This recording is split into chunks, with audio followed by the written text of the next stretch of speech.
Once y'all share it, that shit will come in. Hey, you joined my man. Did I get you? Damn, that quick, boy. Hey. Hey, look though. My bad. That quick, man. Hey, you gotta watch it, man. We about to get started, y'all. We about to get started. As usual, we waiting on Roll here. Y'all know he went to Howard, so y'all got to pray for him here, and so we can get some folks in here. He wanted to go to Howard. We got a special guest in the building today. C-Grimey. What up, dude? Got a very interesting topic today. We talking about activism. You know what I'm saying? Is activism worth it? Is it worth it?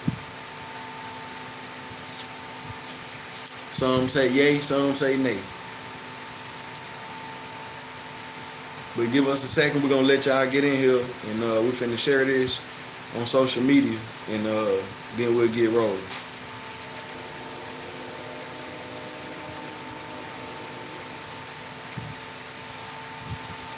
Man, nigga shaking nigga, man. Look at this nigga, man. Come on, man. What we doing, man? Hey, man, you just Oh, okay. Man. Yeah, you got that iPhone 6. Talking about the 6. I said, what kind of phone you got? You talking about an iPhone? Yeah, it don't matter. Yeah, iPhone, it's an iPhone. The update, it's the same. Yeah. I ain't got no iPhone 6 either, man. Y'all crazy. We got somebody in, man. Who it is, man, so I can shout you out, man. You the first one in. Who we got? So we can shout you out. Okay, here they come. Okay, here we go. There we go. Once y'all share it, we just gonna get rolling. What's the spot called? What you talking Live about? from Little Mo Films? Little Mo Films. Yeah.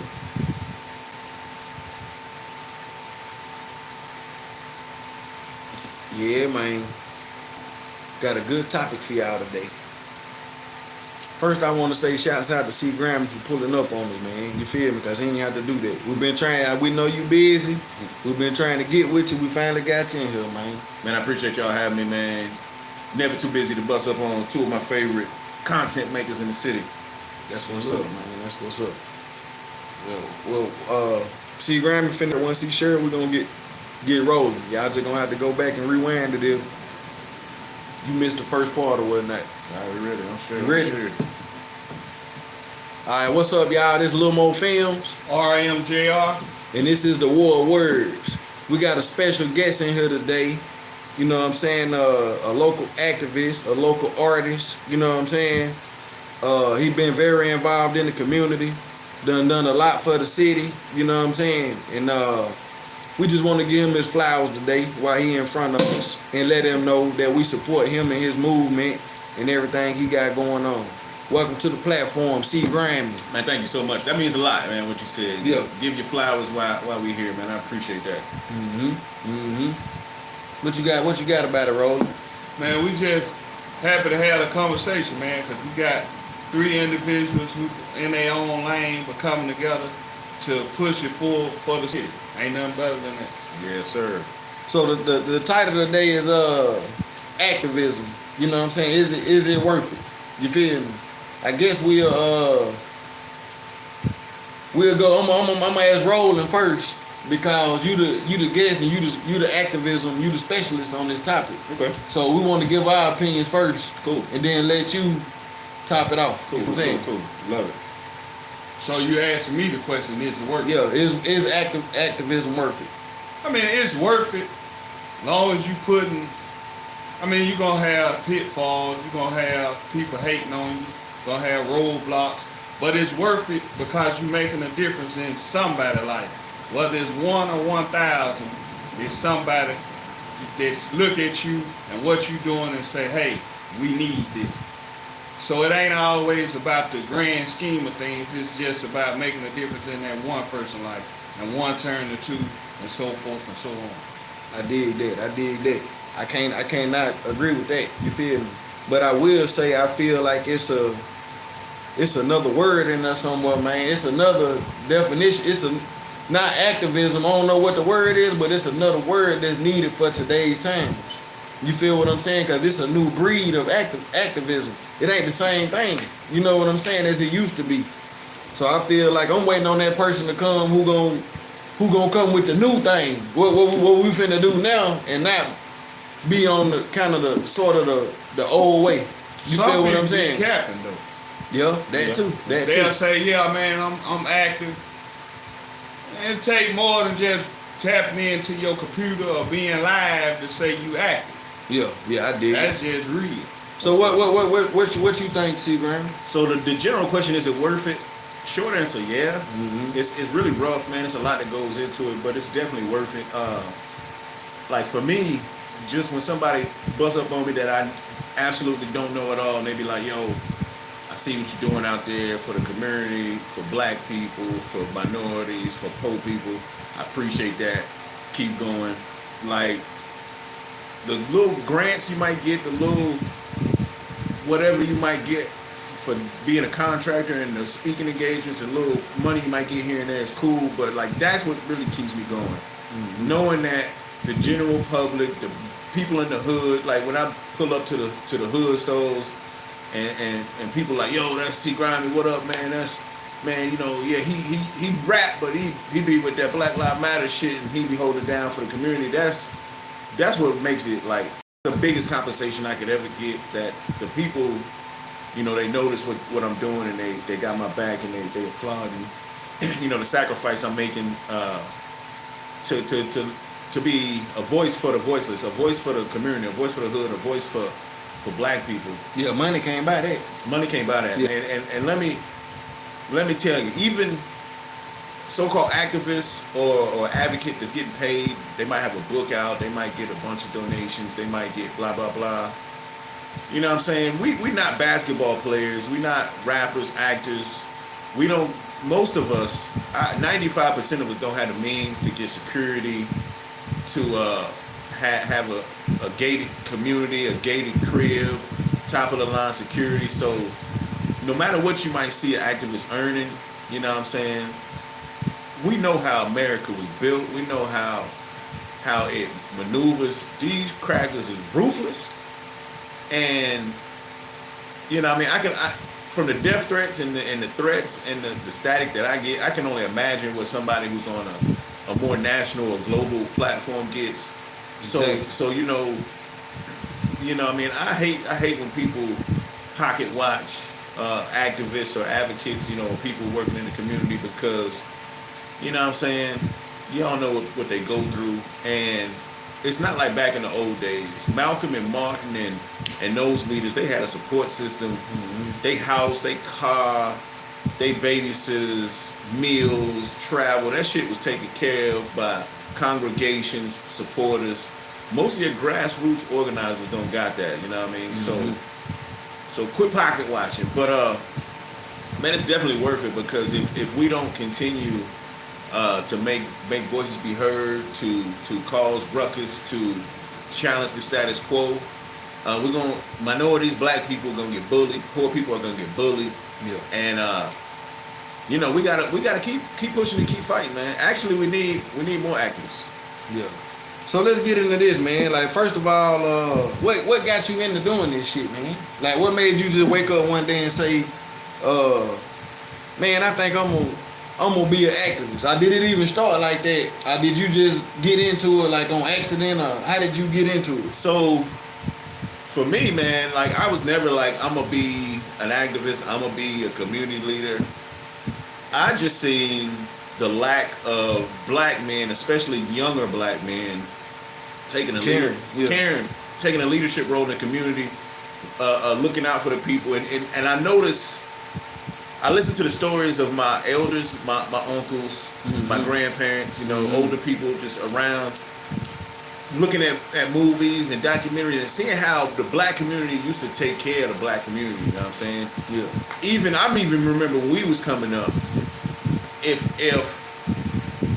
I ain't get my stamps to the 3rd and the neighbor got theirs on the 20-something, my moms could go next door, get a couple onions, some potatoes, make do for the next couple days, and then hit them back, you know what I'm saying? Yeah. and that's just an example. We don't see a lot of that no more. But just for me, Is every man for himself? yeah, it is. It is. I mean, like, I remember back being young, and if I was down the block fucking up, the neighbors who knew my people would correct me. They might tell me to go home. I might get popped on the hand, on the butt, and then told to go home. Then they would tell my folks, and then I would get reprimanded again by them. Nowadays, you be like, hey, y'all stop doing that. Mama, don't be talking to my kid like that, man. You don't know me, you don't know us. And it's like, whoa, no harm. I'm just trying to, you know what I'm saying, correct this young person, because if it's not me, a community member that looks like him that cares, it's going to be these police that's going to be trying to lock him up and throw him in juvie and not be, you know, have that tender heart.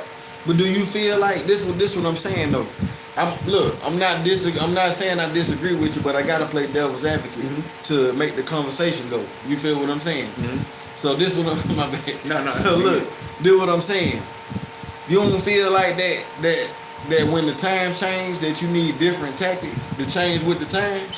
Maybe that was the way that it was done back in the day, but even in the school system, you can't get whoopings no more. Most definitely. They don't pray no more. They don't do the pledge. They don't do a lot of shit no more that they used to do. You gotta evolve, but you gotta look at the past and what worked At that time though. was healthy, but true. But like, maybe we don't need to be yelling and cussing our kids out and beating them. But the aspect that it takes a village is never gonna go away. Because your mama ain't always gonna be there, your dad ain't always gonna be there, your immediate family ain't always gonna be there. But I believe, and I'm not a psychologist, I'm not a motherfucking expert, I'm just a guy trying to do work. That's it.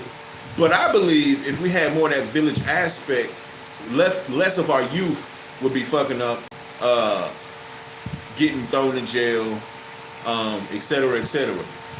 But for me, man, a lot of you, I mean, you know where we come from, Mo, man. Me and you go back 2 decades, man. A lot of my homies was going to jail for a long time, or straight up getting murdered out here in these streets. And I was like, what is it? And you know, I felt like it was poor education, and it was when we did go to jail and came back out. It's a scarlet letter. It's over with. You catch that F on your report card, man, it's hard to come back from that, man. It's hard to get housing, jobs, etc. So I felt like I could be an example to the youth, you know what I mean? You know, show them that taking care of your people, being a community is cool. You can be cool. You don't gotta, and you don't gotta be in a suit. You ain't gotta have a low haircut. You can talk your slang. You can, you know what I mean? You can get your little pop a bottle, but you can take care of your family. You can be an example in your community. You can be part of the village. And, you know, all the homies and homettes coming home, they really needed to be guided to resources and what was the next step. So I felt like I could be a bridge in those 2 areas. So I started working on that. And, you know, just putting in the work, people recognized it, that I built trust in the community.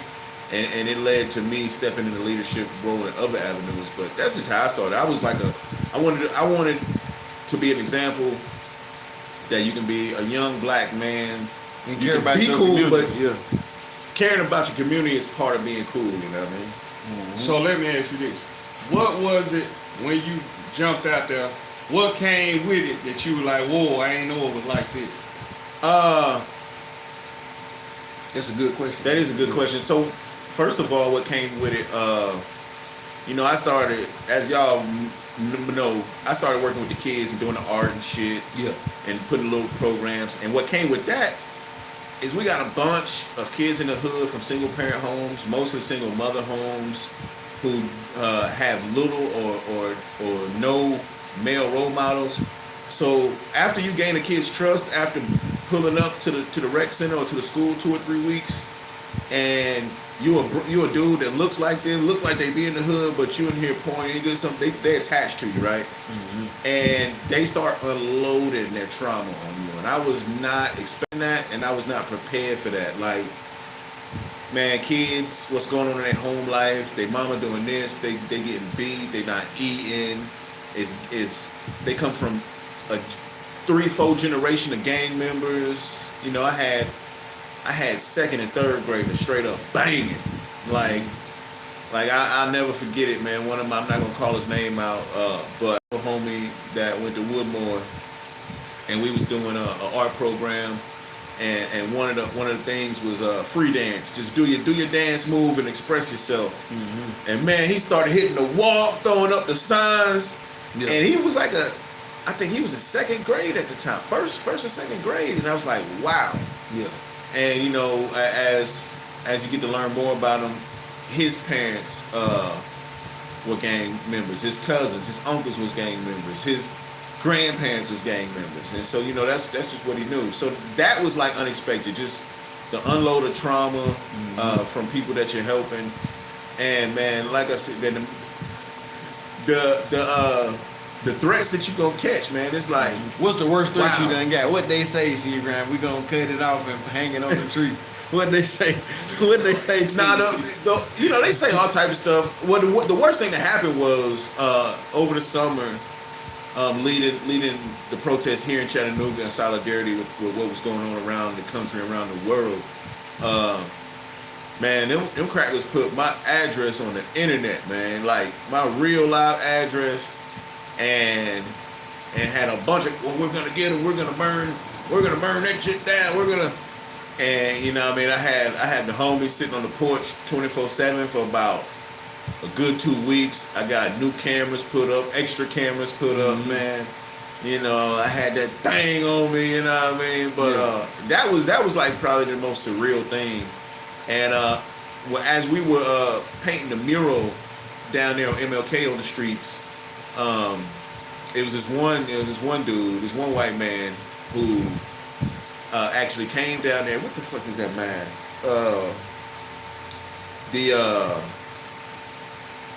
I can't remember what scary movie it's from, but Scream. Not Scream. It's the mask, and it's got the long hook on it. I can't fucking remember, but he came with the mask, and he was on Facebook talking about, I'm looking for him. And you know, I wasn't shook, but ain't no telling what he could have had in his trunk, man. And like, you know, it was just surreal. So that's probably the worst, you know what I'm saying? And you know, my daughter, she's getting of age. You know, she used social media, some of the platforms, and she watched the news and shit. And her seeing, like, her reading the comments on news sites when they was reporting what was going on with the protest, she was like, whoa, these white people really don't like you. And having to sit down with her and explain why, and give her a history lesson in how white America dealt with black America and how we got to where we at. That was disheartening in a way, and that was surreal too. So that was probably the biggest thing when it comes to the threats, man. When they put my address on the internet, man, I just knew. Yeah. It was finna be KKKs on the block, man. Yeah. Yeah, man, speaking on that, since you said the protest, you feel me? We got to talk about this shit, man. Nigga, I've been waiting to talk about this shit. Now, I'm on the outside looking in. Okay. I didn't organize no protest. I ain't been at the meeting when they said we finna have no protest. I don't know the logistics of the protest. All I know is I seen, hey man, we out here for George Floyd, and I'm like, man, I'm finna get out here in it. C-Grimey leading the way. I'm finna get out here in it. You see what I'm saying? Yes, sir. So I pull up and get in it. You can ask, I'm on the way. Look, I got shit to cover my face up, everything, and I'm ready. Look, I'm thinking we finna fuck the city up. Cause this is years of anger, of racism and everything. Look, in my mind, I'm like, this the perfect time to show these folks we pissed the fuck off. Like, we mad than the motherfucker. You feel what I'm saying? Like, we finna goddamn set it off down here. You motherfuckers got insurance. You can get this shit fixed. But we finna fuck this shit up tonight. You know what I'm saying? So hold on. That's where my mind was at. So I seen all the people. I said, yes, they finally ready. I've been waiting on this shit for years. I can't wait. I'm ready to light something on fire and throw that motherfucker. You ready to go LA right? I'm ready. I'm ready to get locked up. I got the bond money ready, everything. I'm ready. I'm in the zone. So we get down here. The first thing I saw somebody kick a goddamn garbage can over. And as soon as they kicked that motherfucker over, somebody picked it up. You know what I'm saying? So look, in my mind, I'm like, what we doing? I'm like, look, I'm waiting on a nigga to throw the brick through the window. I'm like, man, we're supposed to go crazy down this motherfucker to let these folks know. Let me get to my point. Now, I understand what a non-violent protest is. I understand that you trying to take the higher road and let them know we're not going to take the same approach that y'all take on us. But we do want to let y'all know that we don't appreciate how y'all been treating us. But at the same time, I have been in Washington, D.C. before when there's a riot going on. I done been in Atlanta before when there's a riot going on. And one thing that I understand is, just speaking my opinion, holding no damn sign up and walking around ain't gonna do shit, bro. Like, as far as like what you think it's gonna do. You feel me? Cause I say that because when I was in Washington, D.C., nigga, they got a whole internet website where you can go see what kind of protest they got going on. And you can go stand in front of the White House. So you go in front of the White House, they got a gay and lesbian people, they screaming at the White House. They like, this ain't right. Hold the signs up. Oh. They got the army people who ain't got their benefits. They screaming at the White House. Oh, this ain't right. They got the Black Lives Matter people. They screaming at the White House. And then they go home the next day. You feel what I'm saying? So I'm like, what is this shit doing? When I done seen a protest and a riot, when I seen results, some shit was getting fucked up. You feel me? The LA riot shit, they fucked some shit up. When you see this shit, but I honestly felt like them folks done had years and years of rioting. So they done took it. It probably started out like how we did our thing here with them. You know what I mean? But I was like, nigga, you ain't gonna never have that many people together at one time that's down for this cause. And I really felt like that was a time that we should have orchestrated some shit to fuck this shit up. And they can get that shit fixed, but it'll send a message. We sick of this shit. You feel what I'm saying? They got to pay attention to that. If you burn the building up and you bust the windows out and you flip the car over, they got to see it. You feel me? Yeah. Let me let Roland do his thing, then you know. Yeah. I mean, he gonna answer it because I can go somewhere. Okay, so that's a loaded question, loaded statement, but it's. I mean, I just need your perspective. You know what I'm saying. So first of all, when we talk about specifically these protests that went on last summer, George Floyd, Ahmaud Arbery, Breonna Taylor, after Reginald Arrington Jr. was beat here by 5 Hamilton County deputies. You know, we was in the streets, and so George Floyd is murdered in Minnesota. Minnesota. It goes down there for a couple of days. It starts trickling around the country. It starts going down here in Chattanooga. That first night, myself and my colleague and sister Marie, we out there as spectators. We just wanted to support, you know, because we do work in the community all day, every day. We wanted to go down and support the young people that were organizing. And it's a nonviolent protest. Who organized the protest? I thought you organized the protest. That first day, the way they put it, it seemed like you organized the protest. Well, that first, you had the bull on, so I was that first day, I had nothing to do with the. Only thing I did was support. Was share the post a couple times. It was some young people, some concerned citizens, and you know, just some, you know, regular folk that was like, yo, we got to do something. Let's all meet downtown and protest like they're doing around the country. So I go to support, and it's nonviolent. It's unorganized because nobody really organized it. Some people was just like, it was like a flash mob. They just shared the shit and everybody met in Coolidge Park and was marching around. We get to the courthouse in between the jail downtown and the courthouse. Hamilton County Sheriff is down there tripping, full riot gear. They call in the National Guard. So we got National Guard, Sheriff Department, and City Police. They, motherfucker, it was a white man. Walked with a sign up to the police. They shot off the tear gas. It's women with strollers and babies and shit. I literally watched the tear gas thing go out the little gun. Boom. Bounce off the stroller, roll in the street, tear gas is everywhere. I'm watching this shit surreal. I'm like, what the fuck? Yeah. So I get a call that next morning. They're like, "Yo, Grimy, you been out here doing this, man. You know, we want you to help us organize. You know, we know you done did protests before. You know, you in the community.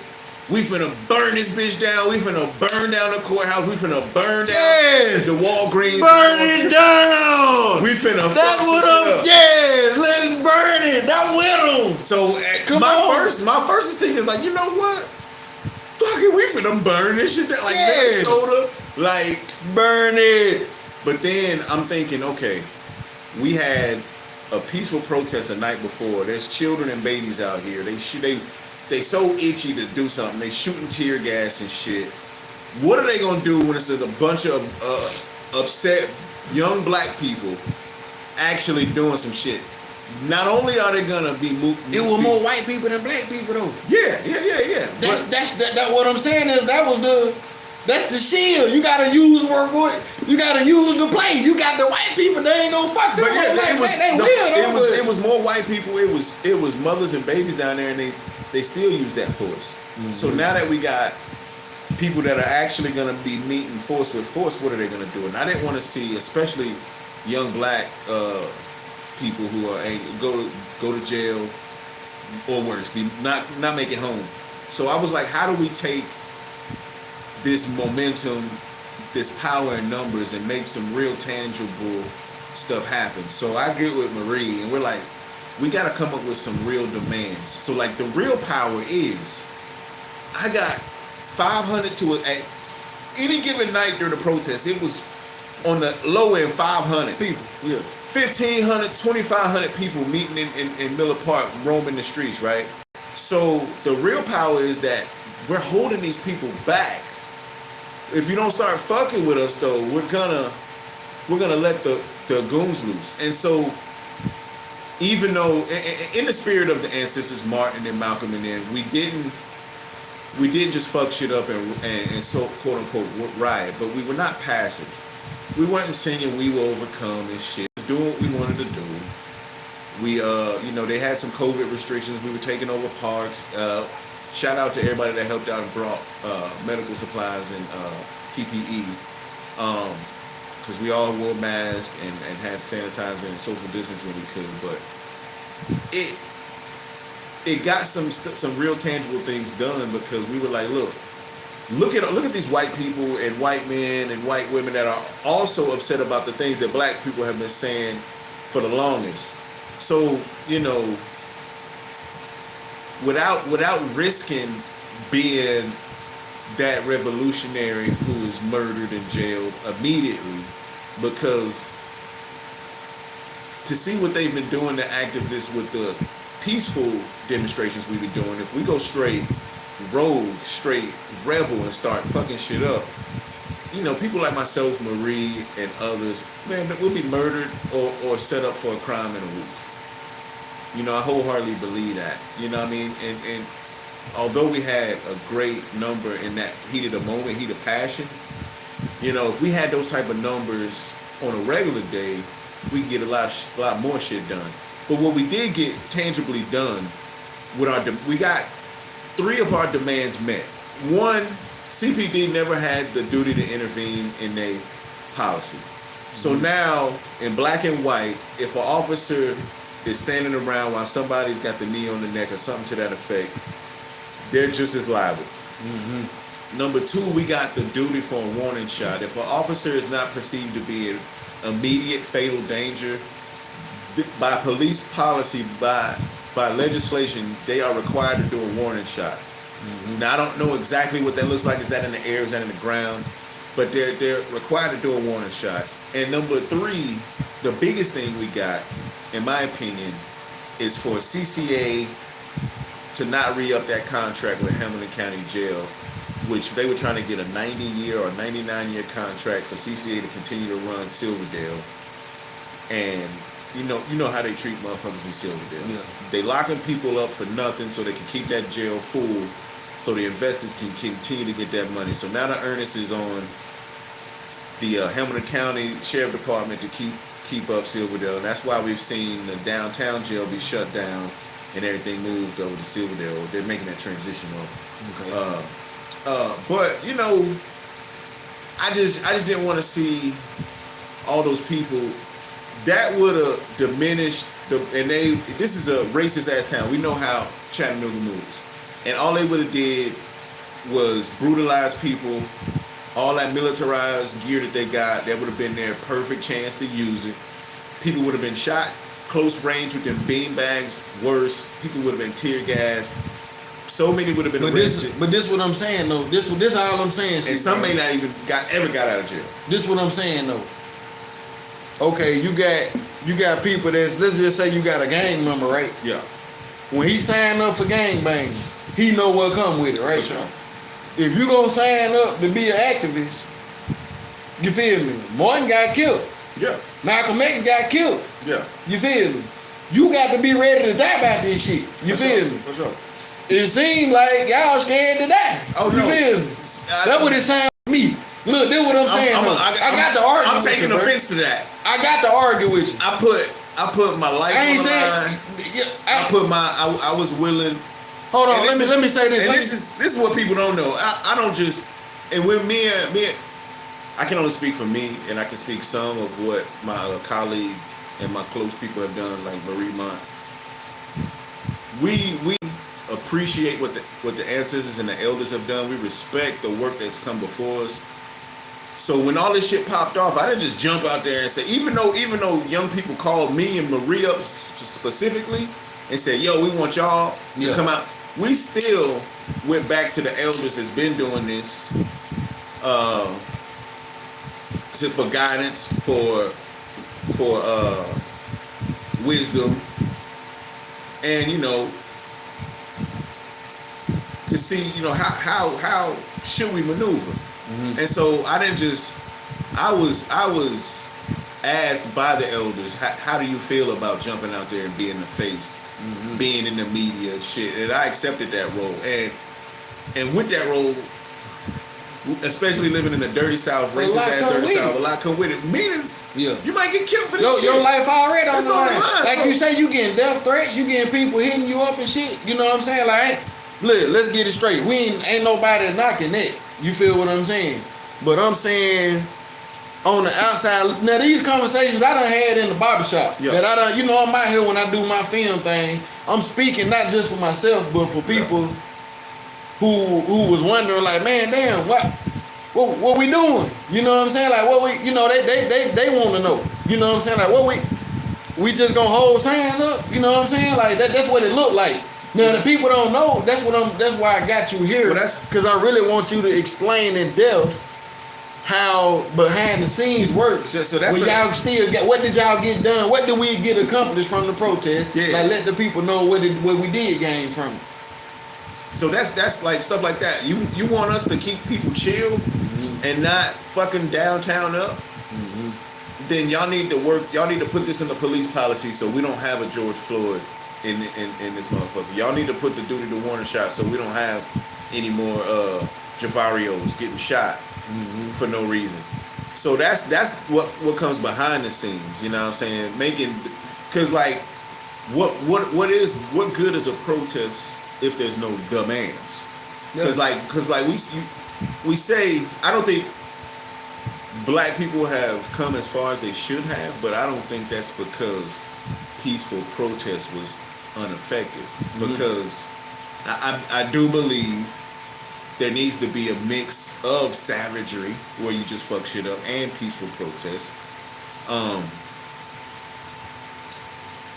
But you gotta have the numbers, and you gotta have some goons. You gotta have some goons willing to, like you said, if you're a gang, you just gotta have some shooters that say, hey, if I gotta do 40, see you when I'm 60, bitch. That's it. You know what I mean? But also with that means that you should, as a leader, have a system in place where you can take care of those people who lay down their lives for you.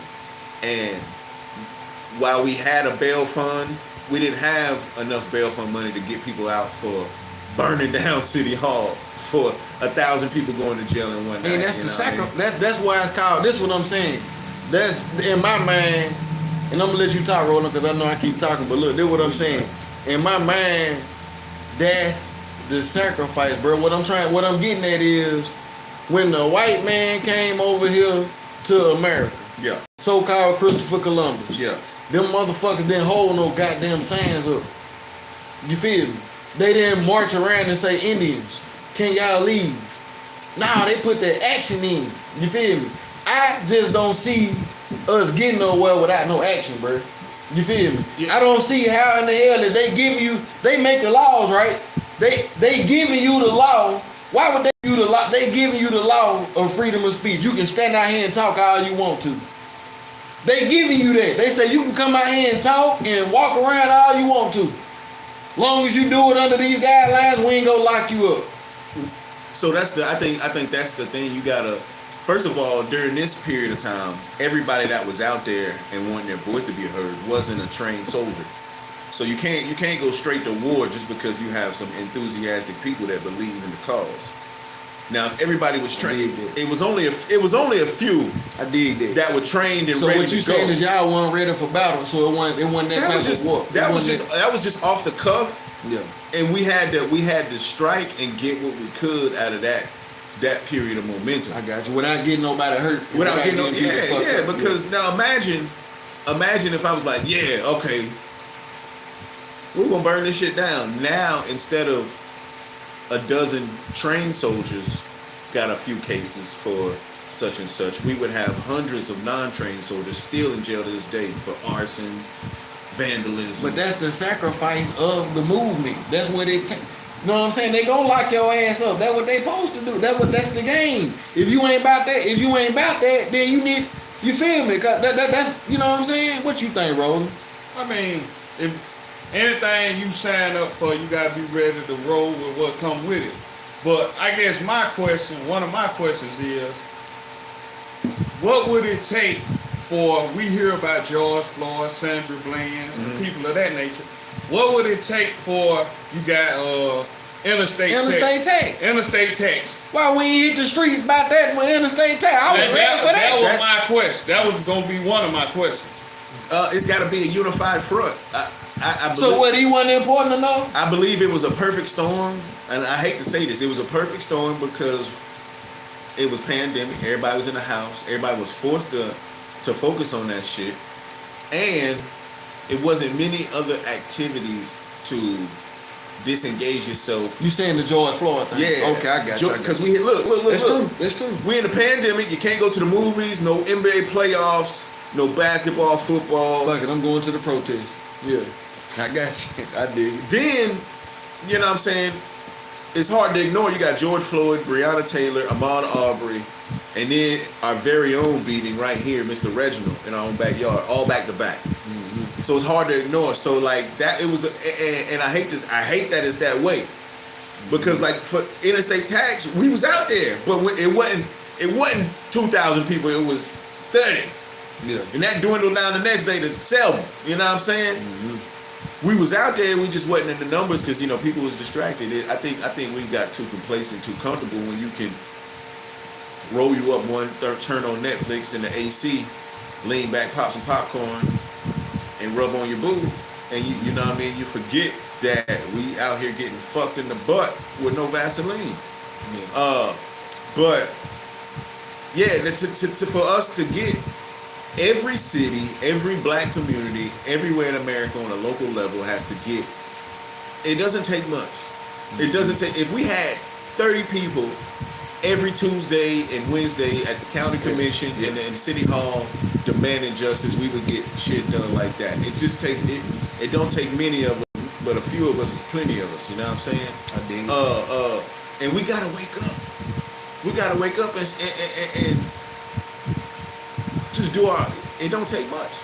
Like they finna let the cop, the deputy sheriff that beat interstate tax.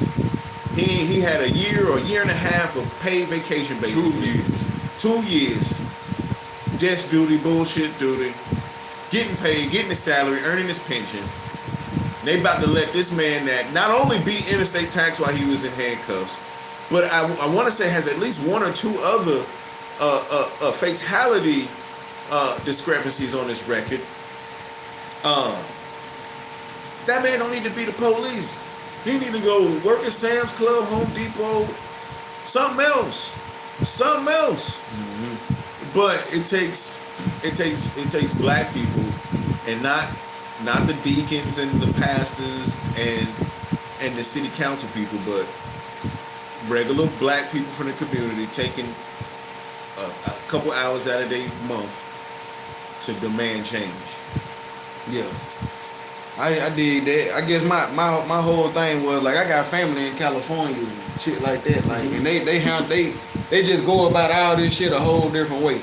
Like you just said, the police they did what? They beat interstate tax. Why was it handcuffs? George, they put his knee on his neck. All this is action. You feel what I'm saying? Yeah. They ain't walking up talking to people. You feel what I'm saying? They putting out action. How you gonna fight action with non-action? That's just common sense to me. So, but how can I beat if I'm boxing in the ring and you punching me? How can I beat you? So people mistake peaceful protest and demonstration for non-action. Like, we may not be burning shit down or shooting at people, but what do these motherfuckers care about? They care about the moolah. So if I'm in the middle of Market Street by the business district shutting it down and traffic can't come through, people can't get to these little restaurants and shit. They losing money. But ain't nothing open at Market Street at 10 o'clock at night. C-Grimey? The shit closed anyway. Ain't nobody going there anyway to shop that late at night when they were protesting. During the day when I wasn't out there during the day. If you was out there during the day, I wasn't out there during the day. And we're shutting down busy streets. It makes chaos. And then people are in these shops, at these restaurants, like, well, why are these people angry? And it makes people think. And the most important thing is, you do have to agitate. You know what I'm saying? And if you have the organization and the wherewithal and the soldiers to take it to a certain level, by all means, if that's in your mission and your morals and values, do that.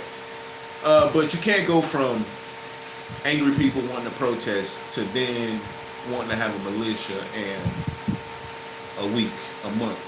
You gotta have people on board on a mission, dedication, and people who are gonna follow a mission and a hierarchy. I dig it. I guess I was just going out because sometimes in war, nigga, they got what you call a surprise attack. You feel okay? This a good question I got for you. Did anybody when everything was in high gear, did anybody come up with, hey, let's do something to end qualified immunity? Yes. That's definitely okay. Explain, because what's qualified immunity? Qualified immunity is when the police does something under their jurisdiction, they're given what's called qualified immunity. Okay. That's why very rarely do you see a police go to jail for something they did, especially while they was on duty to a citizen. They qualified for immunity. I got you. Yes, it's like it's on the federal level, so it's hard to get stuff done on a local level. And the reason I asked that at that time, grab this blood real quick. Okay, my bad. The reason I asked that at that time, everything, especially in Washington D.C., you had the country, not just on the local. You had the country in full arms. Yes, and that would have been, to me, the best time. Hey, let's get this off the books. Yes. If we don't do nothing else, let's get this off the books. But what about the people that stormed the Capitol? What about? I mean, to me, I ain't knocking what they did, but you see the results do you see what from the action? But what result did they get to change a law? I don't know either. I don't know either.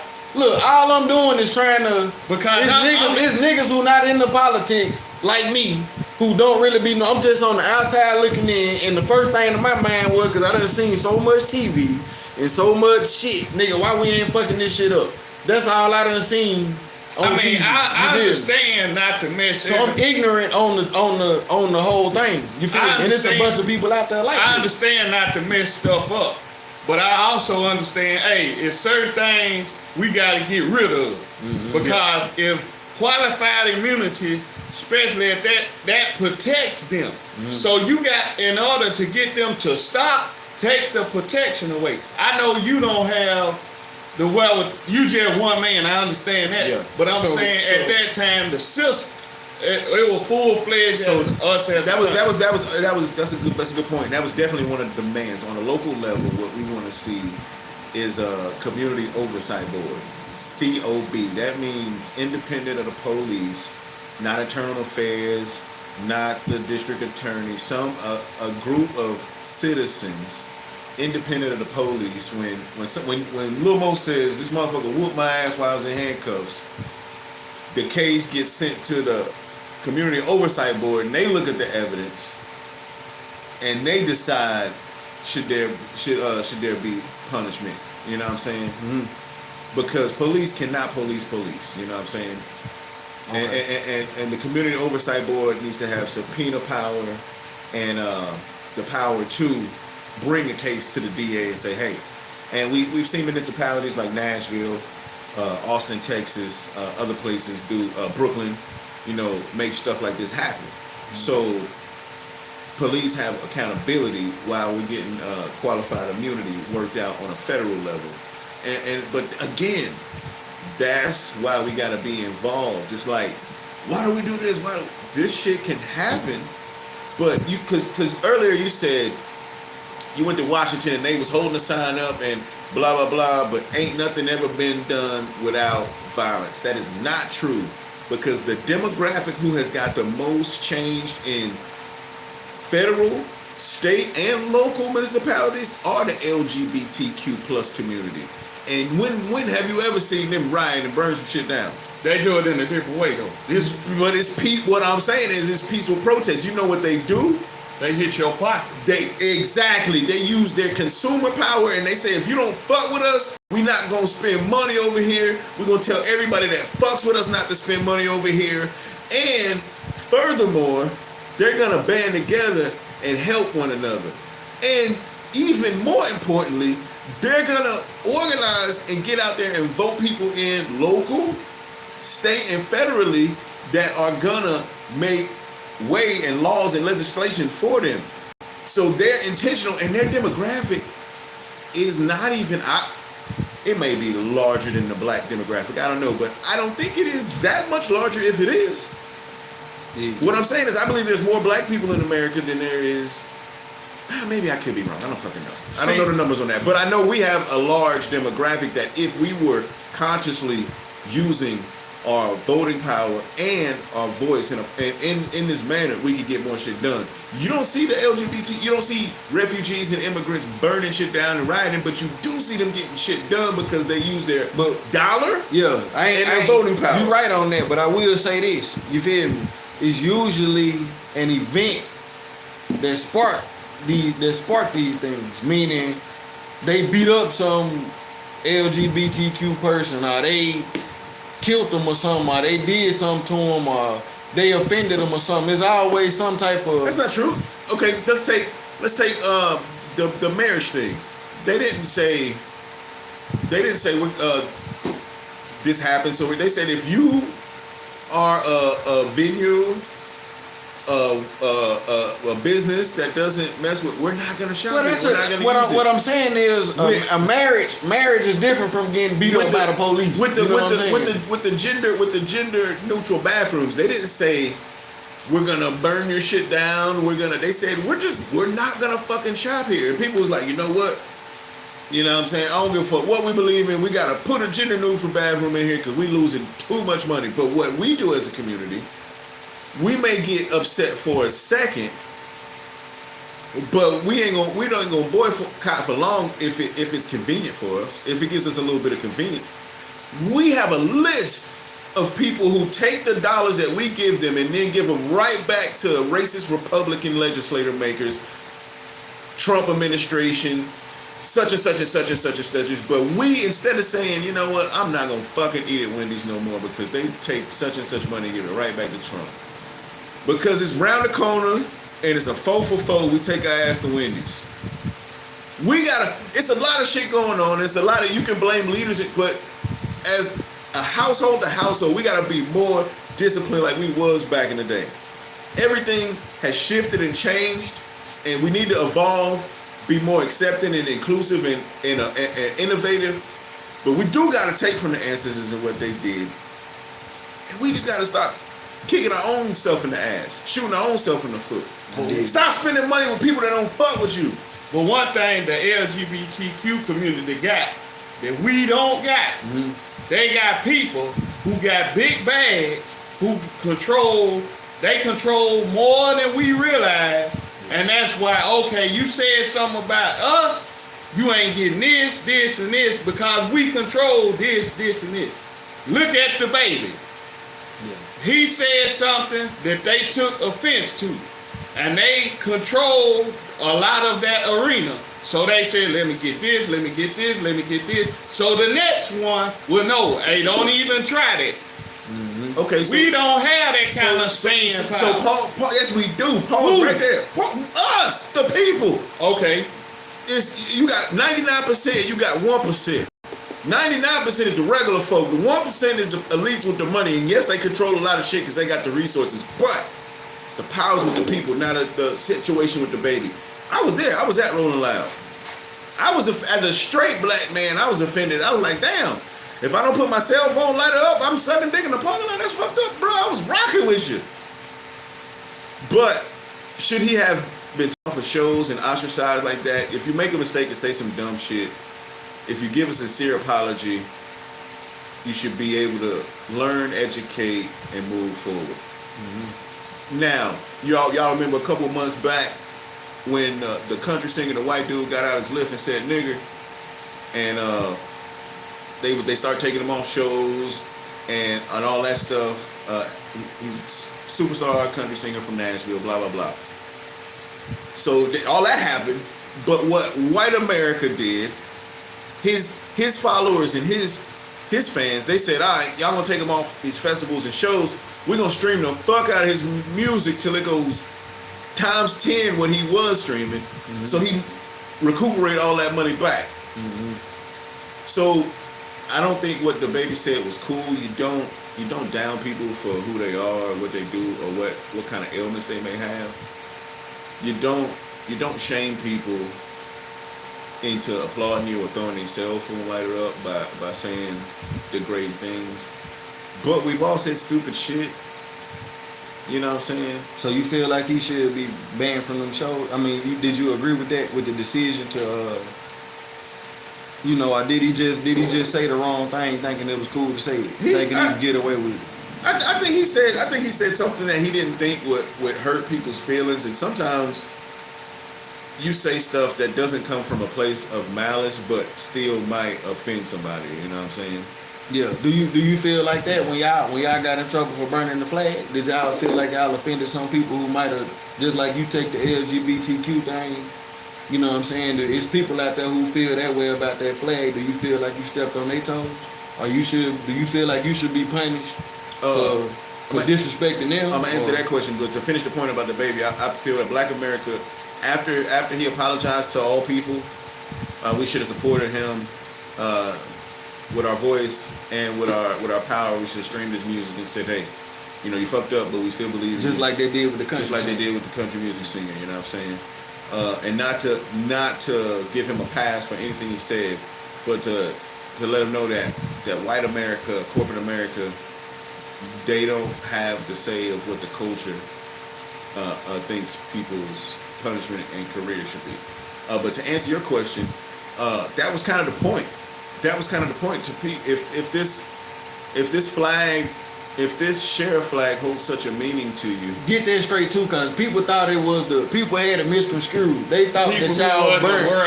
It was not the USA flag. It was not the American flag. It was the damn sheriff's flag. It was the flag with the emblem of the Hamilton County Sheriff Department on it. I feel a way about America, American flags. To me, I don't have any tight affiliation with a piece of fabric like that. I respect people who do. I got a lot of gang member friends that are really putting in some work over a piece of fabric. You know what I mean? With that being said, even burning the American flag wouldn't mean that much to me. All of the dirt that America's done to black people. But that's how I feel with the baby said what he said. That shit didn't mean nothing to me. You feel? There was people offended by it. I'm playing devil's advocate. Yeah. Because there's people out there that's gonna think like this. But that's my point. That's my point. If somebody says, "Hey, man, I don't know what you meant by that, but that offended me." You have communication rules the nation. Well, this is why I did that. This is why blah blah blah. Y'all back and forth, and y'all should be able to come to some common ground. That's the whole thing about Black America with white America. All we've been saying is that, hey, we want some equality, and we've been met with no common ground. So when you see the latter reaction to that, don't be surprised. You can only kick a dog so many times while it's down before it bites you. So let me ask you this. What about the people, because plenty of people feel like you are already equal, so why are you complaining about equality, period? Like you're equal as a person, every man is equal? I mean, even like that, some people look at black people, white people, everybody is equal. You have the same opportunity to, you get your bag, Lil Mo can get his bag, I can get my bag. People look at it, you can get it regardless. Can't nobody slow you down or stop you. So really, when you look at them and say we want to be equal, it's like some people look at it as you looking at your oppressor saying, I want your acceptance. That's how some people see that. But see, if that would be valid, if in fact the things that were supposed to be allocated equally were allocated equally. If East Hamilton wasn't 5 years, 6 years old, brand new, and Tyner was rebuilt or had the proper renovations, then everything would be equal. Mm-hmm. But how in the hell is it that Hamilton County can find money to build a brand new school, but can't find the money to even do the basic renovations to an already existing school? But we understand that the funds are allocated equally. And they saying we ain't got the money. But when it comes to this, we don't got the money. But when it comes to this, we got the money. If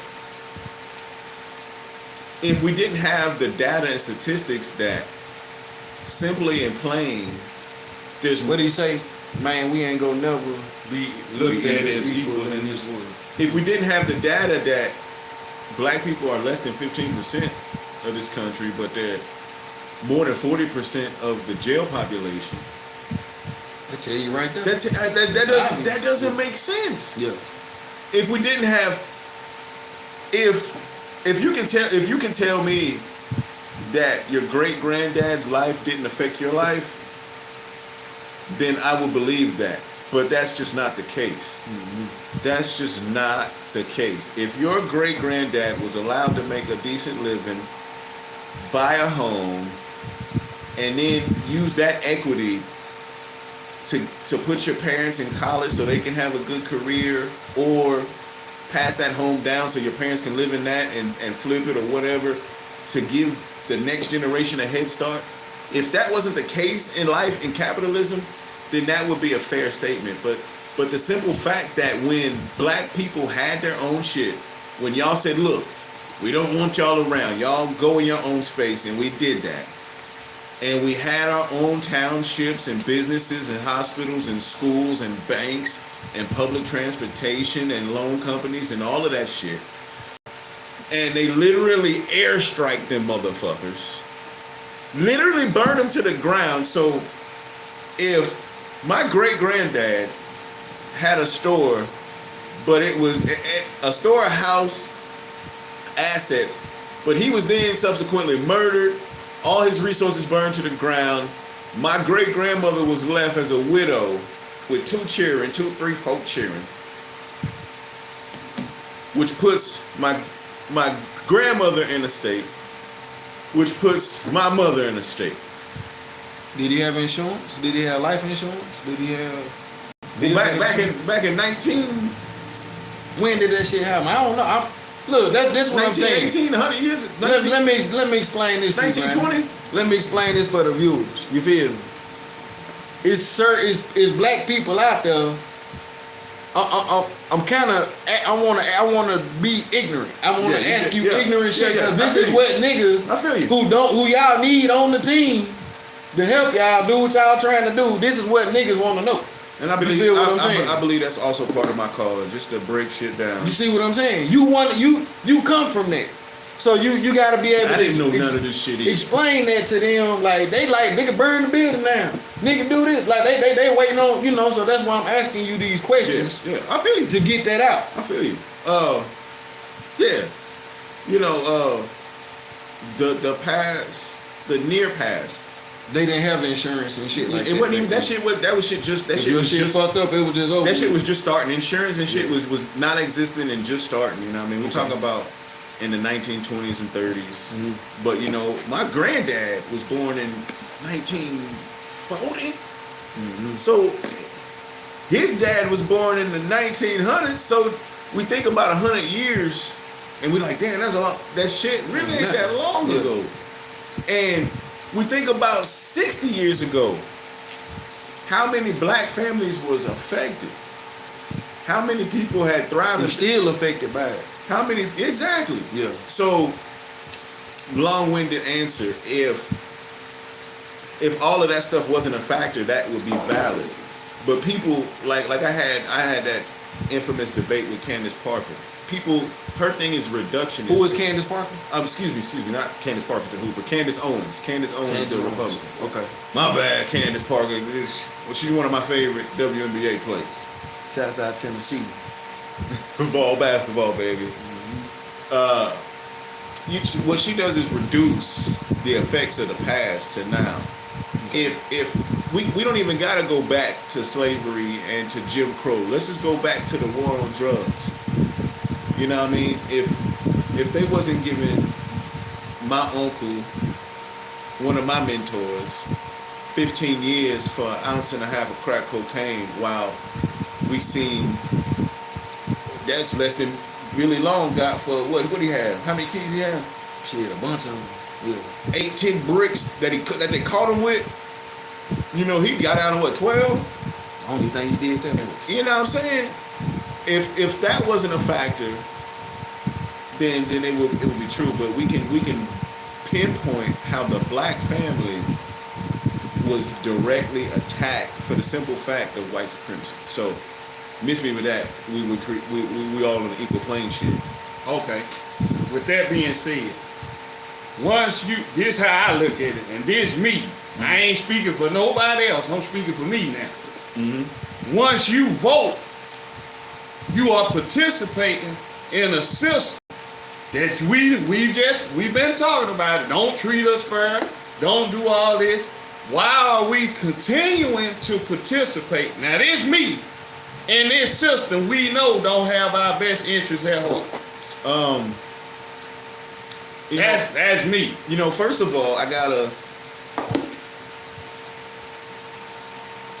You gotta think about the way systems are ran around the world. Okay. And how law is and how shit is allocated. Like we are blessed that we don't fucking live in China. Yeah. Now, as much of bigot and racist and slave owners and motherfuckers the founding fathers was, the Constitution and that shit is written pretty well to a point where if really allocated fairly, people can win. You know what I'm saying? The average man can come up from nothing. But hold on, let me ask you this, not to just interject. Is it in the Constitution, the 3/5 clause, and that ain't been overturned? Well, so that's a lot of people champion that, you know, and I'm not going to dispute that. What other people will say is that the amendments is what refutes the 3/5 law, and that's BS. Because under the 13th Amendment, which was put in place by the black codes, which was slave codes. That's why they put it's punishable by slavery to reintroduce us, the quote unquote former slave, back into slavery. Well, even with that, if you look at that amendment in the Constitution, it's not a bad thing until you start enforcing it on a biased way.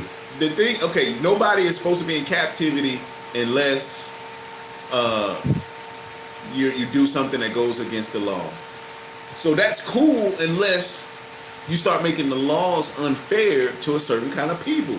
But that the laws was created to be unfair to us. Am I tripping?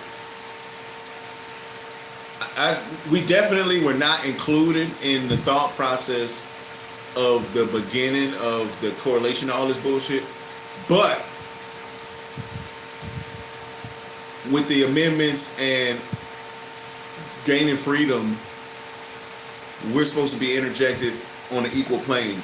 So that's my point. When a person says we're not equal, so if y'all would just follow the fucking shit like y'all want to follow it, all these motherfuckers that stormed the Capitol was talking about Constitution and mother. But if y'all allocated that same privilege to everybody on equal plane, a lot of this beef with communities wouldn't even be happening because everybody would just be getting money and doing their own fucking thing. Do you feel like if they had been black folks who stormed the Capitol, it would have been a whole bunch of dead niggas? It would have been more. It would have been definitely. No, you know what? If it would have got to that manner that it got in, most motherfucking definitely. But we got to look at that whole thing. There was a whole fucking rally. 2 hours before they marched? Then they marched down about a mile down the street to the Capitol. If thousands of black people would have flew and drove in, watched Million Man March. We can look at Million Man March. When that shit happens, it's security everywhere. And it's all peaceful woke brothers and sisters just to march and say, hey, if it would have been thousands of angry black folks saying we're about to take over the Capitol, it would have been a barrier 2 blocks before the we seen this shit a couple months earlier when the Black Lives Matter protest was going on. They had the Capitol blocked off. They weren't even in the area, and they had that shit secured. We seen how all across the country black protesters was treated for marching in the street. Right here, tear gas for nothing. There's babies in the motherfucker. We was not doing shit. So yeah, it definitely would have been a different story. But my point is, they wouldn't even got that close to the Capitol to breach it without fatalities. But it would have been more fatalities if it would have been that. Yeah, that shit was crazy. That shit was crazy. Yeah. Cause my whole thing, especially with the reason I even brought up the voting and all that. Okay, we do pay taxes. We do participate in that, but they've shown you, okay, once they're supposed to be equal. That's what they say. We're supposed to be allocated equally. Look at Tank. That's a prime example. And see, once you go and say, I agree, that's what a vote is. I agree. One way or another, you agreeing with the system. They saying shut up. Because you agreeing once you, all right. So do you say the same thing about being in the capitalistic system, like going to work and shit? Once you jump in that, you're agreeing to all the bullshit? Yeah, once you get a job, you can't tell them because you sign, you fill out an application, which is basically signing a contract. Boom, this is the guidelines. If you don't like when we change it, you fired because you participating in our system. So if you don't like, I've seen it to where they pay this dude $10, dude doing the same job, they pay him $15. If you make a big enough fuss, well, how did you know he was making this? You fired. But see, this is my thing about the system. We keep, we want to get involved in this system. We know the system ain't going to treat us fair. Our ancestors, as they say, knew this. We know this, but we steady. Let's do it the same way. I don't think we're doing it the same way. What are we not doing that's the same way? Because I don't get it. So what really matters is representation. So like the system is fucked up, but unless we dip out of this motherfucker, which a lot of Pan-Africans feel like that's the answer, get the fuck out. But if we're gonna be inside of this system, we need to have representation. We need to have, like, I can't remember who said it, but no system was ever broken down and destroyed without people from the inside as well. So you gotta have people in the inside. You gotta have mayors, senators, presidents, blah blah blah blah blah, that come from the community, and you gotta have people on the outside. You got that shit gotta be coming from both ways for that shit to implode and then ultimately change. You're a smart dude. I'm gonna ask you this. And I ask a lot of people this. If I work for you, because once you get in the system, you're working for the United States government, right or wrong. Once you become elected official, all that, who do you work for? No, for the people. The people are, but that's where it gets fucked up at, because it takes a special kind of person to, once you get a little bit of power, because you now have the power to actually come up with some shit out of your head, write it down, and this is what people have to abide by, right? So with that power comes people that have resources, money, blah, blah, blah, that say, hey, yo, I'm going to give you this if you write this down and make this happen. So it takes a special person to not give in and work for that person and continue to work for the people. Unfortunately, they're few and far between because we're human. We're not as disciplined as we should be, as we once was, as we could be, whatever. Black folks need to start raising politicians instead of NFL and NBA players. Agreed. All right, check this out. Agreed. But you work for the people. You work for the people. So you say you work for the people. So this is why I disagree in that manner. If you work for the people, they have a system in place to where we gonna take the school situation. East Hamilton, China High School. You see, they built East Hamilton. Bloom. They did their thing. The students had to walk out to even draw attention. But if it's for the people, which they work for, why in the hell they ain't built China? Again. Because the people is the people. That means black people, white people. The people is the people. Again, you can't skip over that part where you got big business developers, corporations in your ear saying, hey, I'll put you in this position, I'll get you this, I'll do this for you. Let me slide this in your trunk. If you vote this way, don't do this, move this way. So it seems like money talk and bullshit walk. So it ain't the people. It is the people, but it's the person that becomes the mediator working for the people. Are they gonna be solid? I can see that. It's some that are solid. It's some that are ride or die for. John Lewis. Now you can name a bunch, but it's some that, kind of fold, and then the pressure of acceptance and further moving their career gets to them. So okay, you said further moving their career. Here we go. So once you get a job that's entry level, to move up, you got to do what the company say do under the company's bylaws to move up, right or wrong. Yeah, for sure. So if we working for the people, damn what the company talking about. If we really working for the people, but you can't do that because you got no. If I work for C-Grimey, can I come and tell C-Grimey, hey, this how we gonna do it? Yes or no? And I work for you. No.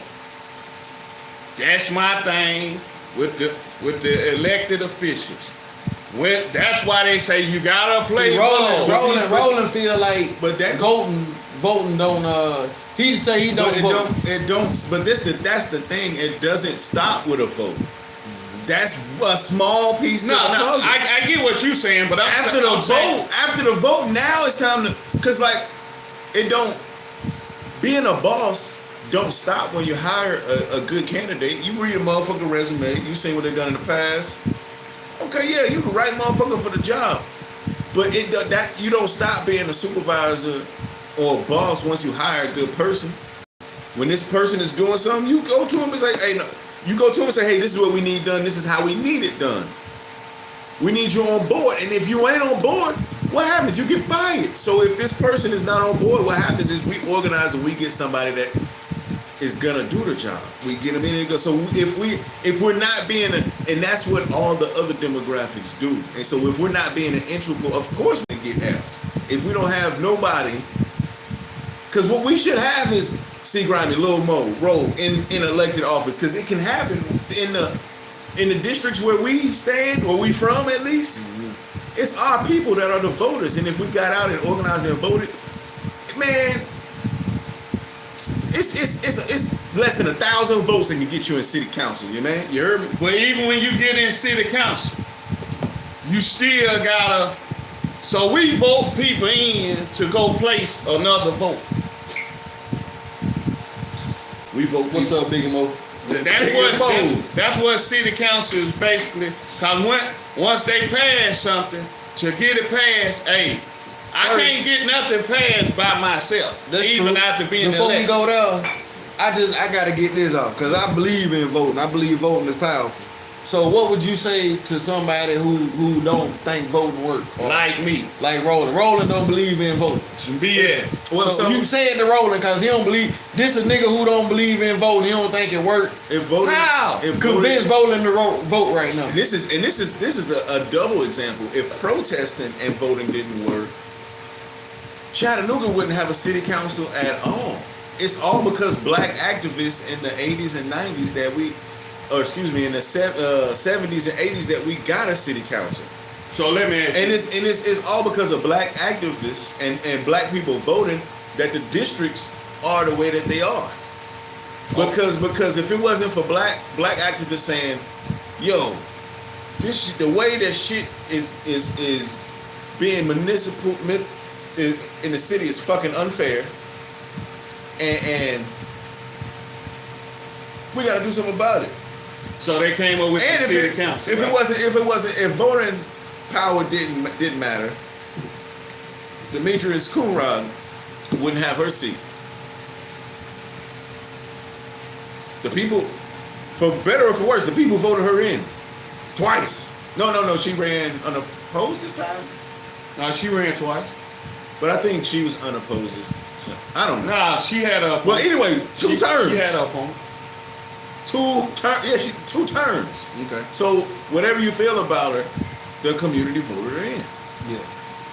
Well, just this, Chris Anderson, East Lake Downtown District. Mm-hmm. Motherfuckers was getting murdered. They called him to come up and be like, say something. This is your fucking district. He didn't pull up. They voted him out. Yeah. So this my Oglesby came in. He wasn't doing shit that as the people perceived. The people voted him out. Big shout out to Rakilla, Dolly. Really in the community. Grassroots in the community. So voting works. It's all about it's about the want to. Okay. You said this is what I'm hearing. You said the organizers seen there was a problem in Chattanooga, right? Yes. And they said, let's come up with the city council to help us, yes. right? Yes. Go back to China.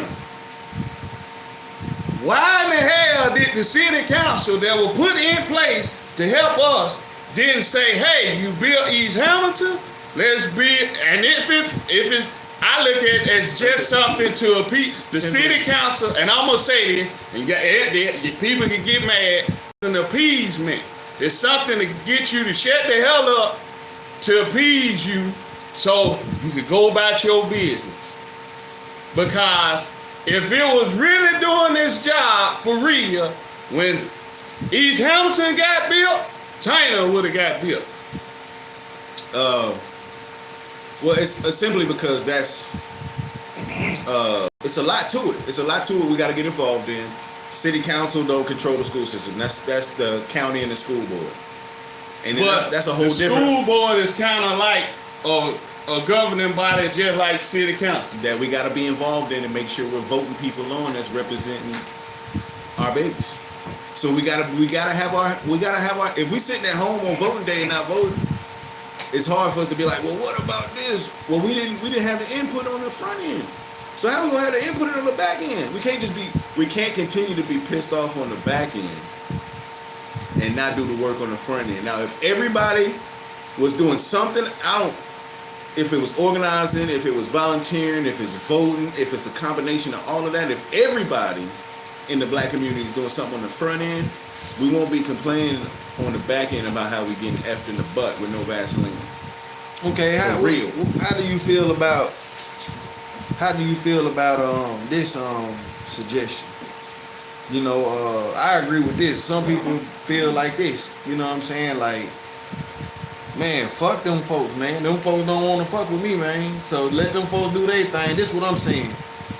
It's almost like, okay, they own the property of Chattanooga, right? Mm-hmm. They own this shit. They own the property of Chattanooga. The white people do, right? Mm-hmm. Downtown, they own all the land. They own all the property. Mm-hmm. You can't beat nobody. That's like somebody coming in front of my house, standing in front of my house on my property, demanding that I run this shit a certain different way. You feel what I'm saying? Like, it's their property, they own it. So what I'm looking at is the bottom line, they own the property. Mm-hmm. I need to get my own property and run the shit out the way I want to run it. You feel me? What do you say? Okay, fuck y'all money. Fuck that shit. I don't need that shit. Let's me rolling and C-Grimey.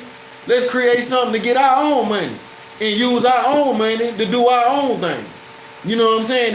And do what we gotta do for our system. At the same time, you got to pay your taxes. Mm-hmm. You got to create our own system to where we can't let this system control us. We know if we got our own money, all we got to do is not break these laws and pay our taxes. And it ain't nothing y'all can do to us. We can operate and do whatever the fuck we want to do. You know what I'm saying? I agree.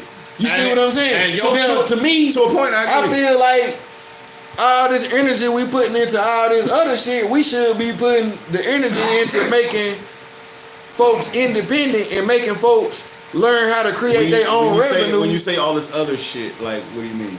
When I say all this other shit, I mean like, it's obviously what's gonna happen, C-Grimey. This is what I'm saying. Uh-huh. They got the laws, right? They say, okay, then what they say? Okay, no smoking in the restaurant, right? Yeah. No smoking in the restaurant. Yeah. It's always a loophole though. You can go out on the balcony and smoke. Yeah. You can go out here and smoke. You see what I'm saying? Yeah. A whole bunch of niggas gonna get mad and say, it ain't right. We can't. They won't let us smoke in there on the building. So that's what I'm saying. They'll go build the outside part. You can go outside and smoke. Okay. But they still getting done what they want done. So it's like we going to keep trying to get these folks to change the laws, but what they do is, and it's a long game what they playing. You'll go and it'll take you 5-10 years to get the law changed. Mm-hmm. Then when you get the law changed, they make another law that you don't even know they had a meeting about. That's gonna get you fucked up again. And that's what I mean. All they gonna do is every time the game is what they doing is gonna go fight to change the law, and they gonna say, okay, well you fought long enough, and then they make another law to offset that law to fuck up the same shit. You feel what I'm saying? So fuck that trick. I see the trick. It's a trick. They run the shit. They own the shit. They own the land, bro. They own America, bro. They own it. It's they shit. They got the paperwork. They created the system of the paperwork, so you can't take it from them. You feel me? They got the laws. So at the end of the day, you gotta. And then, what about the people that say, you got other countries. You can go to Haiti. You can go to Haiti. You can go to like you just said, China. You can go to Indonesia. You can go to Bangladesh. You feel me? These folks living rough, rugged, and raw. Yeah. What you say to the people that say, well, hey, we give y'all food stamps. We give y'all a place to live. We give you this. We give you that. Now, if you choose to just take that and stay there, that's on you. That's an independent choice. It's better over here. What y'all crying about? Okay, get what they saying in their head. Take your motherfucking ass to Haiti and stay for 2 weeks, and then see how appreciative you is about the system. No, I don't think. But see, that's. To me, it feel like individual. It's like, uneducated people making. Yeah. It's like a nigga. Think about this, C-Grimey. Like, Hold on, let me finish it because I'm gonna forget. Let me finish this, bro. I gotta get this shit off, fam. It's almost like I'm from the hood, right? My family got out the hood. But in the hood, it's niggas who will try to down you for getting out the hood. It's like it's almost cool to stay in the projects for 20 years. You feel me? To me, if you still in the projects after getting free food stamps, free check, 5 child support checks, all this, you know what I'm saying? All this shit, you just don't know how to stack your money up. That's on you. That's a personal problem. And it's because we uneducated on how to deal with the money, how to stack your bread up, I feel like we need to put our energy into that type of stuff on how to take what they giving us and flip it. But see, look at the word that you use. It's because you're what? You say what now? Look at the word you use. What word? You said we're doing that because we what? Uneducated. So that goes back to. But the niggas that's educated should be spending their time focusing on that and not focusing on. Focus on educating niggas how to stack that bread. They are. I mean that's what I'm saying. You gotta look at just in the last 10 years, 3 to 5 years, how many more average people are getting educated on finances, fixing their credit, buying homes. That's the game right there. That's why I feel like we need our resources at. Most definitely. You know what I'm saying? Most definitely. Because you ain't go. They put you in a bind to be a renter long term. But we gotta learn the game, and you know that's your oppressors are not gonna give you the tools for liberation. That's what I'm telling you. We gotta it's like a dummy mission almost. It's like, nigga, they gonna just you gonna fight to change the law for 10 years. They finally gonna change it. Then they gonna change some shit. You ain't in the room with that. What people get confused is no activist is saying that it's all the man's fault and whatever they're doing. Yeah. Well, we know that. I ain't saying that. We also must have some personal accountability, household to household, community. That's it. That's all I'm saying. We do. Niggas sure. ain't managing money right. They just gave a whole bunch of niggas a whole bunch of money. Them niggas right back broke. Cause they don't know what to do with the money. When he say they gave a whole bunch of people a whole bunch of money, it's niggas who done got some thousands who ain't never had no $1,000. But what are you talking about? You talking about everybody? They gave everybody. I think you're referring to the stimulus, yeah. $1,500 was it $1,200? Ain't no money. You multiple times. I done seen people take somehow. I done seen people take $10,000 ain't no money. I know, but you can take a people. That's what I'm saying. See, look, this is what I'm getting at, C-Grimey, and I'm gonna keep it real with you, my nigga. If you can't manage $1, my nigga, you can't manage $1,000. You feel me? It don't matter about the amount of money they give you. If you don't know what to do with it, you just gonna get the money back because you don't know what to do with it. So we need to teach people what to do with the money. I'm not gonna. Okay, you saying 12? Somebody. Listen, I'm not gonna hold. No, I'm not gonna down. Listen to what I'm saying. Getting $1,200. This is what I'm saying. And paying bills. I'm gonna say this. If you saying $1,200 ain't no money, let me show you. Let me listen to me, fam. Listen. Can you listen to me, What's median rent in Chattanooga? You know everything, don't you? I do not. Okay, can I talk? A little bit. Look. Just get in the camera. Get you the shot, man. You got $1,200, right? Uh-huh. I got $1,200, right? Uh-huh. Roland got $1,200, right? Uh-huh. How much is that? What's that? 246, 3,600. That ain't 1,200. That's 3,600, my nigga. Yeah. You feel me? That's the game right there, my nigga. They gave us the money. Okay, so now what about the It ain't about how much they give you, it's what you do with what they give you, how to work with it. So what about You just got done saying I agree. when you ain't had no food stamps, you went next door and got the bread and the onions. I agree. From And the next door neighbor. Earlier y'all put it together. Earlier we was talking about how the village is not that tight anymore. But what about Why we ain't working on tightening it up then? I agree, we are. What about the story I seen on I can't remember where I was strolling, but it was about. Nah, we need to know where you was strolling. Where was you strolling? Don't try to slide. Well, nigga, we arguing now. Nigga, it's on. I'm finna get him. He done pissed me off. He told me $1,200 wasn't no money. What? No money, nigga. It was money. It's better than zero. It was 10 brothers who put they stimulus together. Yeah. And they put what they do? They put a down payment on a property. Bam. So okay, what? So it worked. So some people did do it. Nigga, you just named one people. You just said that's just one that I know. Nigga, this the whole world. I'm sure. Thinking every nigga had to put their money together when they gave us the money. But you gotta be educated to do that. That's what I just said. And rewind it. That's what I just said. I got him. I'm just trying to get him riled up, y'all. We gotta make it entertaining. And no matter how educated you are, you gotta have the variables and the position to be able to do that. Now say I got a 1,200 motherfucking stimulus, but my rent $850 and the lights is $200.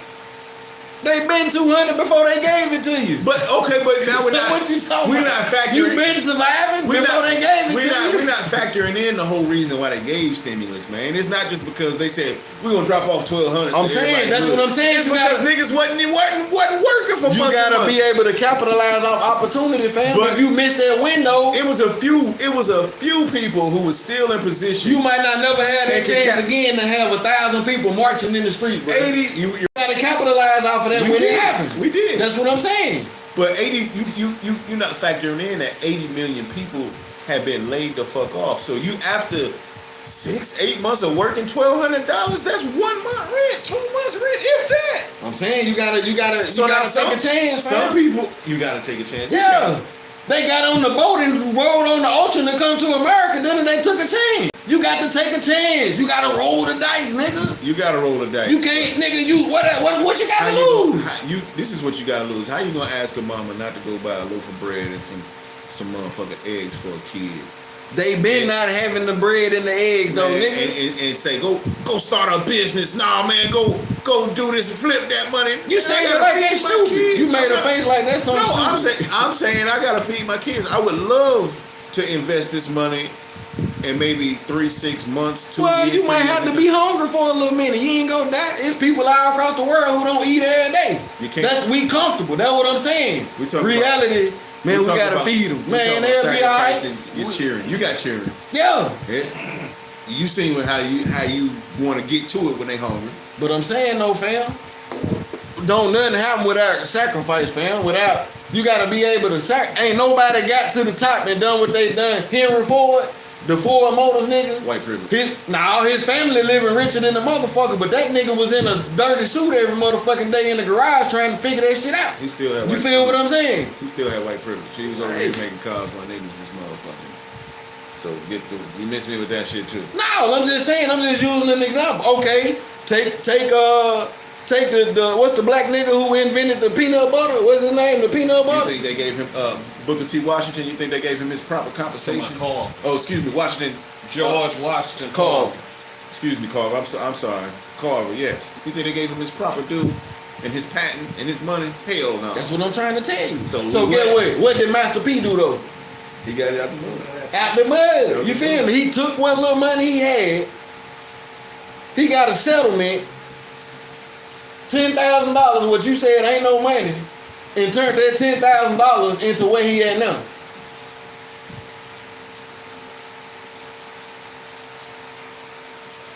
Okay, let me rephrase that. If you got a chunk, little more motherfucking film. If you got a chunk of on the go, you can do on the go. But if you're poor, I'm just messing with y'all. Go ahead, bro. Go ahead. $10,000 ain't no money. You know that. Listen to what you saying, fam. Master P was broke. How is Master P $10,000 ain't also. no money? Oh, hold up, Master P also had a hustle going on. So he had. But he was still broke. He had $10,000 and a source of income. He got a settlement. It was a happenstance that he had a chunk of money that he can invest. That is not compared to asking a poor person who may okay. That's different than asking a person who may or may not been out of work for months to take $1,200. Now, if the government would have gave everybody 10 racks, this would be a different motherfucker. All right, check this out. I'm not finna make no excuses for you niggas. You niggas need Check to this get out. Check better this with your money, man. If you paid bills and bought school clothes for your children, man, do not motherfucking feel bad. You didn't get to start your business. Check this out, though. Check this out, though. 600. People work. Buy the school people clothes work and start a every day, business. right? It's a choice. Year after year after year. They have multiple children. They get a lot of them get $5,000 to $10,000 a year, and still don't start no business. That's a choice, fam. You see what I'm saying? That's a they choice. started working. So we need to work on teaching to make better choices. That's all I'm saying. You feel me? To a point, I agree with that, and that's one of the whole reasons I jumped out here, man, so I can just be a light and hopefully encourage people to make better choices as individuals and as a village. But I do want to say this, man. I want to salute right now. You and Marie. Don't get it twisted now. I'm arguing with you, nigga, only because Man, I already know, man. you know how I am, and only We gonna because debate. we got to get the message out there. And I'm undefeated. This is the war of words. It's the war of words. I'm We got to undefeated get the in the message war of out there. words. But I do want to say, I want to salute you and Marie Mott, man. I appreciate that. You feel me? For everything that y'all have done for this community and everything that y'all doing. You feel me? Because we need them people in them places to do that. You feel me? Now, I'm talking this shit, but in my eyes, all of these shit is needed. You know what I'm saying? We need podcasts. We need cameramen. We need activists. We need business owners. We need all that shit collectively to accomplish a greater goal. What we trying to accomplish. Most definitely. You feel what I'm saying? So we don't want y'all to get it twisted. You feel me? We supporting everything what my brother right here doing. You feel me? But we do want to have a real conversation though, because these are questions that people want to know, and we can't keep sweeping it under the rug. All right, I got 10 more minutes. I gotta get out of here, man. I got you. Before we go, the motherfucking mailman is here. You know what I'm saying? So we're gonna let Biggie Mo give y'all some words as we always do. You know what I'm saying? He clean today. He done got his $40. He got $40. He got $40. Hey, Go ahead, let him know what's up. shouts out to C-Grimey and Millamont, whatever. Don't do that, man. I always mess people's name on my bad, Marie. There you go. Mott, man. My bad. I always flip words. I do it by accident. I don't be meaning it. But check this out. I've been listening to the show. I've been watching the show. On the highway, Check this out. The government got a lot of money they done gave to the black communities. Where that money at, Grimy? How can we get our hands on some of that money? Can we get $1 million in a LLC to help uplift the city? Can we, let me tell you, hold on. Okay. Can we get some jobs and maybe start some businesses with these young black men, show them how to do other things besides sell dope? Most definitely. Can we get some people to teach people how to train them how to be plumbers and carpenters and can we get some budgets for that and some this instead of everybody with their guns and the police killing everybody? Can we get some community activists with community policing jumping off? Can we get some new communities? Can we get some 1,000 double wides in a property far, far away, sitting around chilling with the mayor of the property and hanging out in this big old what they call the peace village, the village of peace. No haters there, no people trying to blow up the world, no bombers, no police that kill black people and shoot them 15 times in the back of their head. You know what I'm saying? Look, but what if we flip the game? Reality is reality, but the movies is supposed to be fake, right? Biggie Mo trying to start a cult. Now check this out. We had black snipers in the midst, and he was shooting out a Caprice Classic. What? Who figured? I wouldn't have. But check this out. Check this out. I'm on some real shit right here, Lil Mo. The world is upside motherfucking down right now. I'm waiting. Hello? Can I hear? Is the world upside down or not? It's fucked up. It ain't even cool to live in the world no more. I want to go to the moon. They chilling up there. I like Elon Musk. What? Can I get a ticket? You talking about Can I get a ticket? Hey, Yo, check this out. I How put you you in gonna the fix street, the man. world? man? How you gonna fix the world when you can't even live on the that same man planet? gotta go, man. How you gonna fix the world when you can't live on the same planet together? Hello. That's just one of my thoughts. You know what I'm saying? I'm outside the box. Y'all inside the box. You know what I'm saying? Shouts out to my nigga Lil Mo Film and everybody in the building, everybody all the councilmen. We need some black people. The black CIA or what they Talking about the black CIA. Stupid, man. Hey man, we appreciate y'all tapping in, man. You feel me? Special guest C-Grimey, you feel me? You just got the facts. Y'all share this shit, like it. This Lil Mo Films. RMJR. And this has been the War of Words. Peace. Good, man. Yeah.